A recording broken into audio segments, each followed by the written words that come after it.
Bien-aimés au Seigneur, c'est un grand plaisir pour moi de vous retrouver devant votre petit écran pour la continuité de notre séance vidéo sur le thème « Le sexe, monnaie d'échange ». La première vidéo, nous avons vu le premier point qui était « Dieu et le sexe ». Et aujourd'hui, nous allons prendre le deuxième point qui est « Le sexe dénaturé par Satan ». Donc nous devons comprendre l'importance du sexe, bien que c'est un tabou en Afrique, dans les églises et partout ailleurs, où les gens pensent que nous ne devons pas parler du sexe, alors que c'est dans là qu'il y a vie, c'est dans là qu'il y a vraiment toutes les révélations et tous les mystères. Alors, notons également que les thèmes que nous développons sont trop larges et très profonds. Donc, nous essayons, n'est-ce pas, de donner des révélations sommaires. Et si vous avez besoin de détails, vous pouvez nous contacter dans le inbox. Et nous serons fiers de partager avec vous les mystères, n'est-ce pas, du Seigneur. Bien-aimés dans le Seigneur, nous allons donc commencer cette vidéo par le livre de Genèse, chapitre 1, verset 31. Je te donne la possibilité, n'est-ce pas, d'avoir ta Bible et de vérifier directement chez toi. Donc, dans le livre de Genèse, chapitre 1, verset 31, nous sommes en lecture dans le nom de Jésus-Christ. Dieu vit tout ce qu'il avait fait, et voici, cela était très bon. Il y eut un soir et il y eut un matin, ce fut le 6e jour. Dieu dit, tout est bon. C'est lui le créateur et c'est lui qui trouve bon et il juge que c'est bon, merveilleux, excellent. Alors, il est pour moi très compliqué, très difficile de voir des hommes qui pensent qu'ils peuvent, n'est-ce pas, arranger ce que Dieu lui a trouvé bon. Ou alors ce que Dieu, par sa main sainte, sa puissante main, il a façonné et il a donné, n'est-ce pas, l'image de ce que lui a jugé bon. Alors nous voulons, n'est-ce pas, tourner, changer, imaginer, etc. Maintenant, ce n'est pas la meilleure des choses. C'est ce qui fait aujourd'hui, la société est complètement brisée, complètement dénaturée. Et j'aime parfois poser la question, s'il est vrai que Dieu dit dans sa parole que nous sommes créés à son image, aujourd'hui, est-ce que nous sommes encore créés à l'image de Dieu? C'est ça la question. Mais sinon, continuons quand même à lire dans le livre de Ecclésiaste, chapitre 7, verset 29. Ecclésiaste, chapitre 7, verset 29. Nous sommes en lecture au nom de Jésus. Seulement, voici, ce que j'ai trouvé, c'est que Dieu a fait les hommes droits, mais ils ont cherché beaucoup de détours. Dieu a trouvé l'homme droit, mais malheureusement, l'homme a cherché son chemin. L'homme s'est détourné de Dieu pour s'attacher à ses intérêts ou encore à la manière dont lui, il trouve bon de vivre, à son mode de fonctionnement. Il a cherché ses complications, il a cherché ses douleurs, ses difficultés, il a cherché ses malaises, il a cherché tout ce que nous voyons aujourd'hui dans la société n'est que l'image de ce que l'homme a voulu, et non Dieu. Contrairement à ceux qui pensent que toute chose concourt pour ceux qui aiment Dieu, ce n'est pas Dieu qui a voulu que les hommes soient là où ils sont aujourd'hui. Ce n'est pas Dieu qui a voulu que nous utilisons notre corps, notre vie comme nous voulons. Non, bien-aimés, ce n'est pas Dieu. Ce n'est pas Dieu. Donc, écoutez bien. La parole dit que Dieu a tout créé, il a trouvé bon. Aujourd'hui, ce que nous voyons aujourd'hui n'est que le chaos de ce que nous-mêmes nous avons voulu, bien-aimés. Donc, restons donc dans le thème, n'est-ce pas, du sexe, comme nous avons commencé dans la première vidéo. Dans la deuxième vidéo, il est important de comprendre comment Satan contrôle les familles et la société. Et j'ai dit au départ que le sexe est une grande porte. Le sexe est la porte principale. Donc, ce n'est pas le sexe que vient la vie et l'existence de toute humanité sur la terre. Quand vous voyez le monde peuplé aujourd'hui, nous sommes tous venus par le sexe. C'est le chemin dont Dieu a choisi pour l'existence des hommes sur la terre. Que ce soit toi qui me regardes, que ce soit moi, que ce soit le Seigneur Jésus lui-même, le Sauveur du monde, il a vu qu'il doit passer par le sexe pour arriver dans le monde. Donc le sexe est hyper important. Pour que vous compreniez pourquoi Dieu a un regard particulier sur le sexe. Et pourquoi il refuse, il n'est pas fier de voir lorsqu'on utilise mal notre sexe. ou alors on abuse, tel que nous voyons aujourd'hui, l'homme pas avec l'homme, la femme avec la femme, les fornications, l'adultère, et les hommes qui partent avec des animaux, et tout ce que vous voyez aujourd'hui, toutes ces dérives-là, Dieu n'est pas content. Parce qu'il sait combien est important le sexe, et combien est important cette porte qui fait entrer les hommes sur la terre, dans cette terre. Alors quand le diable prend donc le contrôle du sexe, et à gauche, il met le péché, à droite, lui-même il est assis pour contrôler l'entrée et la sortie. Vous pouvez imaginer dans les fruits. Si nous regardons aujourd'hui nos familles, des désordres, des guerres, des difficultés, des conflits, des jalousies, la sorcellerie, tout ce que vous pouvez imaginer, tous les malaises que nous pouvons aujourd'hui, n'est-ce pas, voir, ne sont que des conséquences du sexe. Bien aimé, en grande partie, parce que c'est la porte, c'est le boulevard, c'est la plus grande porte. Donc, en grande partie, c'est le sexe. Donc, il faut comprendre, bien aimé, que le Seigneur est jaloux de la manière dont nous utilisons notre corps et principalement le sexe. Bien aimé, tout dépend de toi, tout dépend de moi. Tout dépend d'un couple. Tout dépend de ce que nous voulons. Parce que, au départ, le Seigneur a voulu que le sexe soit, n'est-ce pas, épanoui dans le mariage. Parce que le mariage en lui-même, n'est-ce pas, revêt des mystères dont Dieu seul sait comment il a prévu des choses pour que les hommes soient équilibrés et heureux sur la terre. Le mariage. Donc si nous bafouons ou nous banalisons le mariage, nous banalisons le sexe, nous sommes en train de banaliser la destinée. Nous sommes en train de banaliser la vie, bien-aimée. Et tout ce que nous voyons aujourd'hui n'est que conséquence de ce que nous avons choisi. Alors, le couple définit le genre de famille dont il veut l'avoir. Et c'est à partir de la famille que nous définissons le genre de société dont nous voulons. Quand vous voyez aujourd'hui la société des bandits, des violeurs, des tourneurs, tout ce que nous voyons aujourd'hui n'est que conséquence des familles ou encore du sexe. Donc, la société, la nation est à l'image de la famille.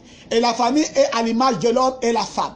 Voilà, bien aimé, il faut bien noter cela dans votre cahier, il faut noter cela quelque part dans votre cœur. Alors, bien aimé, comme je le disais tantôt, la base déterminante est le sexe, et le sexe a deux raisons. Il y a deux raisons pour expliquer pourquoi la base est déterminante par le sexe. La première des raisons, c'est que, bien aimé, la malédiction et la bénédiction sont, n'est-ce pas, sont liées à nos entrailles. La bénédiction ou la malédiction sont liées à nos entrailles, bien aimés. C'est-à-dire, c'est nous qui définissons la venue des enfants dans le monde. Si les enfants viennent dans le monde, n'est-ce pas, soit par la malédiction, soit par les bénédictions, c'est nous qui définissons cela. Parce que Dieu a tout fait. Dieu a tout établi. Maintenant, il a responsabilisé l'homme. Il t'a responsabilisé. Il m'a responsabilisé. Il nous a responsabilisé. C'est nous maintenant, selon l'atmosphère dont nous voulons, l'environnement dont nous voulons donner. Puisque n'oublions pas qu'il a dit qu'il a confié la terre aux hommes. N'oublions pas qu'il a dit qu'il nous a donné le jardin d'Éden, n'est-ce pas, pour garder et cultiver. C'est-à-dire, c'est à notre responsabilité de donner la forme de la famille ou de la société dont nous voulons. Alors, et la base, c'est le sexe. La manière dont nous utilisons notre sexe. Donc, les fruits qui sortiront de nos sexes seront soit des fruits déjà dans la malédiction ou dans les bénédictions. Donc, il faut comprendre ça, c'est hyper important. On n'a pas assez de temps dans cette vidéo pour entrer dans des versets bibliques, etc. Mais je peux vous donner par exemple, n'est-ce pas, l'histoire d'Abraham dans le livre de Genèse chapitre 12, verset 2 et 3. Genèse chapitre 12, verset 2 et 3. Ou encore, vous pouvez lire dans le livre de Genèse, chapitre 22, versets 17 et 18, etc. Vous allez comprendre que même Abraham, la bénédiction des nations a été attachée à Abraham et dans ses entrailles. Donc, si lui-même, il n'avait pas respecté un certain nombre de choses, on ne devait pas être aujourd'hui l'héritage d'Abraham. N'est-ce pas, bien-aimé? Donc, dans le nom de Jésus-Christ, nous allons continuer. J'ai dit tout à l'heure que la base déterminante est le sexe pour deux raisons. La première des raisons, c'est la bénédiction et la malédiction. La deuxième des raisons, c'est que les informations génétiques et la source vitale est dans le sang. Bien-aimé, les informations génétiques et la source vitale se trouvent dans le sang. Dans le sang. Vous connaissez l'impact des sangs. Bien-aimé. Donc, les informations génétiques, c'est-à-dire, il est probable que si toi, tu es soulard aujourd'hui, il est bien clair que tu pourras faire des enfants soulards. Si tu es un dévoreur de sexe, tu feras également des enfants qui seront des lions qui viendront dévorer le sexe. Si tu es un sorcier, si tu es un bandit, si tu es je ne sais pas quoi, ou alors président ou ministre, tu ne pourras que donner les informations dont tu avais déjà enregistré au départ. Bien-aimé. Et si tu es dans les malédictions, il est probable que les enfants seront maudits.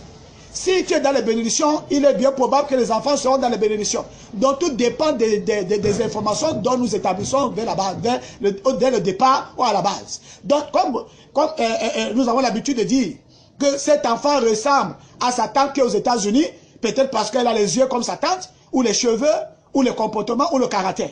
Vous avez l'habitude de voir, les hommes disent que telle fille, tel garçon, tel enfant, n'est-ce pas, est comme sa mère. Parce que sa mère était querelleuse et cet enfant est querelleux aujourd'hui. Ou alors son papa était bagarreur et cet enfant est devenu aussi bagarreur. Donc, c'est des informations dont nous donnons aux enfants. Si tu as été un cancre, il est possible que tu crées des enfants qui seront des cancres. Bien aimés, bien possible. Je dis bien à 90%. Donc, pour dire que la base centrale, c'est le sexe. Bien aimé, il faut comprendre également que l'homme est composé de 3 éléments majeurs. N'est-ce pas? L'eau, le sang et l'esprit. Donc, si nous composons donc des enfants à partir de l'eau, le sang et l'esprit, vous pouvez donc déterminer, vous pouvez donc imaginer vous-même quel genre d'enfants nous pouvons, n'est-ce pas, avoir dans la famille, ou quel genre de famille nous voulons, ou quel genre de nation nous voulons. Le diable connaît cette vérité, bien-aimée. Il a dénaturé cela. C'est-à-dire, il a enlevé le fonctionnement à sa base, tel que Dieu a voulu, pour créer selon lui ce qu'il veut aujourd'hui. Vous voyez aujourd'hui tout ce que nous menons comme vie, la fornication, l'adultère, le péché, tout ce que vous voyez aujourd'hui, le diable connaît les conséquences de cela.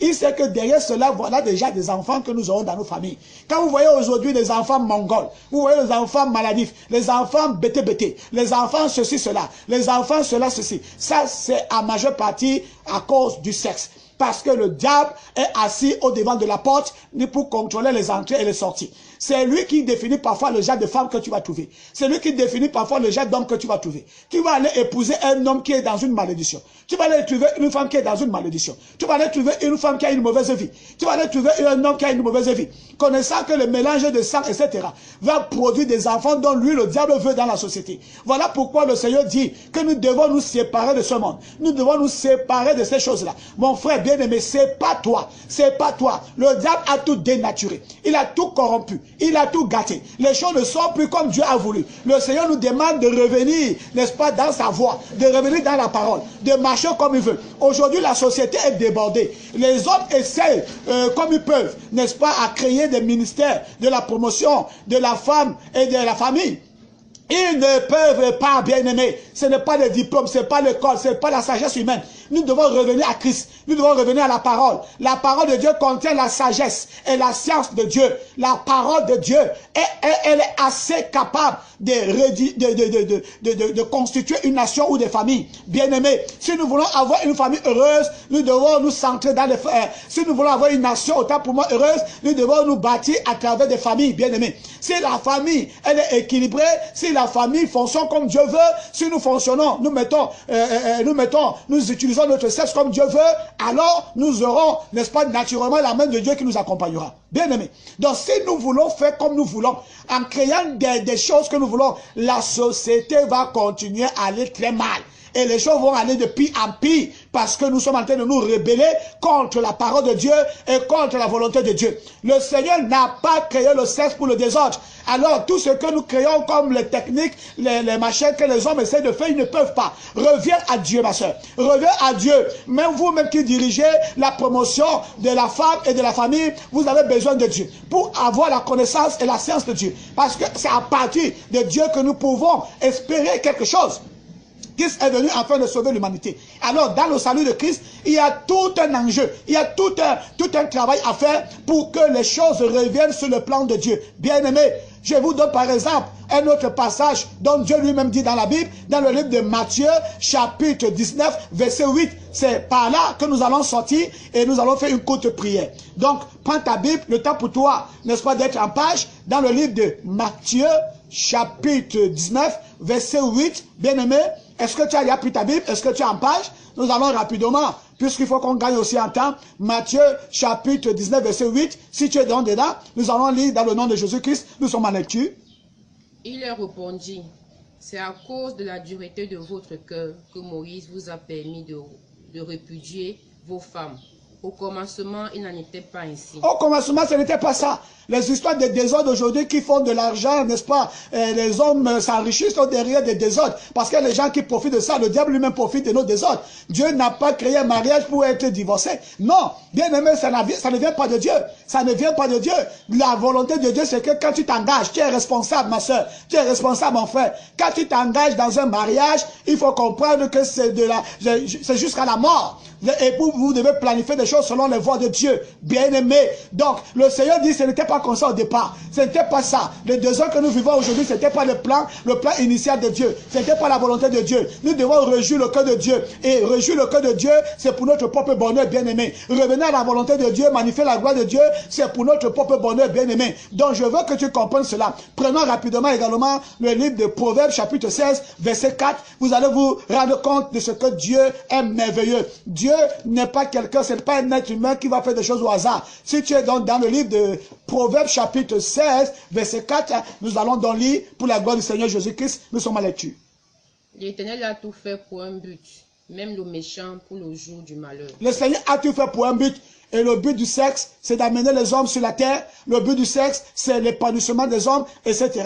C'est ce que nous allons voir à la suite, n'est-ce pas, de la vidéo, où nous allons voir le but fondamental, n'est-ce pas, du sexe. Nous allons voir le bien fondé du sexe et de ce que Dieu attend de cela. Bien-aimé, je profite donc rapidement et je lève une prière pour toi. Bien-aimé, papa, je te dis merci pour le privilège que tu nous donnes au travers de cette vidéo afin de partager la connaissance et que les uns et les autres qui sont en train de suivre cette vidéo en direct soient bénis. Et que cette connaissance puisse, papa, permettre que les uns et les autres puissent prendre conscience. Et que nous puissions revenir, Seigneur, à ta parole. Que nous puissions revenir, Seigneur, à ta volonté. Et que le sexe, donc, nous avons banalisé, que nous puissions comprendre que c'est hyper important. Et que les enjeux, papa, qui en découlent, papa, dépendra de nous. Et si nous voulons avoir une famille équilibrée et une nation, papa, épanouie, nous devons, au Père Dieu éternel, papa, revenir sur des bases et respecter les normes que tu as établies pour l'utilisation du sexe. Alors, que nous séparons, Seigneur, de ces désordres. Que le frère et la sœur, qui peut-être se trouvent dans un désordre, papa, qui se répandent et qui reviennent à toi. Je prie pour le frère, je prie pour la sœur. Quelle que soit la situation où il se trouve aujourd'hui, Seigneur, qu'il puisse être responsable. Car la famille dépend de nous, la nation dépend de nous, tout dépend de ce que nous voulons. Toi, tu en as dit, papa, que tu as tout créé afin que tu sois bon. Maintenant, c'est à nous, papa, de nous accorder à ta volonté afin d'être heureux. C'est dans le nom de Jésus que nous avons prié, dans le nom de Jésus-Christ. Amen. Merci Seigneur, merci papa, merci pour le fait que tu es en direct et que tu as suivi notre vidéo. Et nous allons revenir prochainement dans le nom de Jésus-Christ. Amen.